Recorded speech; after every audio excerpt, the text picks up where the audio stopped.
Long gown தைக்கிறதுல side joining தெரியலையா? இந்த video பாருங்கள். எடுத்த உடனே கையை இடுப்பெல்லாம் நீங்கள் ஜாயின் பண்ணக்கூடாது. லைனிங் துணியை மடக்கி வச்சுட்டு மெயின் கிளாத்தை மட்டும்தான் நம்ம எடுத்துக்கணும். நல்லா ஞாபகம் வச்சுக்கோங்க. மெயின் கிளாத்தை எடுத்துகிட்டு இடுப்பும் சரியாக இருக்கா நீங்கள் செக் பண்ணிவிட்டு மேலேருந்து கீழே வரைக்கும் ஒரு தையல் போட்டுக்கோங்க. அதுக்கப்புறம் தான் நம்ம கையெல்லாம் ஜாயின் பண்ணணும். சரியா?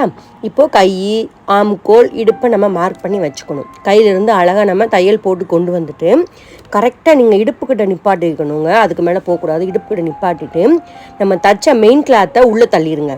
கீழே உள்ள லைனிங்கையும் மேலே உள்ள லைனிங் எடுத்துக்கோங்க. அந்த மெயின் கிளாத் வந்து கிராஸாக வச்சுக்கோங்க. சரியா? இப்போ நம்ம போடுற தையல் இந்த மெயின் கிளாத்தில் கிராஸாக மட்டும்தான் தையல் அது மேலே வரும்.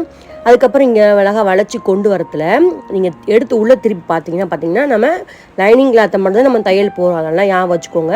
மெயின் கிளாத்தில் அந்த கிராஸாக மட்டும்தான் போடணும். கடைசியாக அப்படி பிசு இருந்தால் கட் பண்ணி விட்ருங்க. அவ்வளோதான். பிடிச்சிருந்தா லைக் பண்ணி